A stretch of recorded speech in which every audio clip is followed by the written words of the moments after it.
Hi everyone! Good morning! Medyo gloomy ang araw ngayon. Kagabi, simula kahapon, walang tigil yung ulan hanggang kagabi dito sa amin sa Cavite. So, ito yung aking mga succulents ngayon. Yan. Ito yung mga iba kong propagation. And then, ito po si Perlivon. Ayan yung aking Perlivon.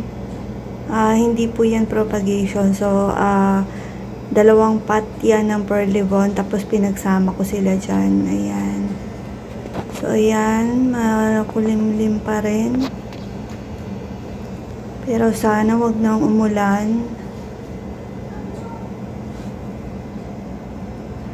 And then, ito yung aking Dusty Rose na unti-unti ko nang ina-introduce sa sinag ng araw. Ayan. Ayan yung iba kong mga succulents. Hindi ko pa natanggalan ng mga tubig-tubig kasi busy pa tayo. Siguro mamaya-maya. Yan, pakita ko lang din sa inyo guys yung aking Debbie. Ang ganda-ganda ng kulay ni Debbie. So, malapit ko na rin yung i-repot kasi lagpas na siya dun sa pot. And then, ito guys, yung aking Kalanchoe.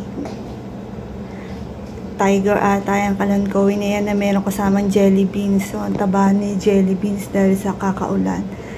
Ito ang aking Fire Pillar, Ghost Plant, and Margaret Repin. So, taba-taba nila kasi nga ang lakas talaga makapagpa-plump ng tubig ulan. Ito naman yung ating mga bagong repot na succulents.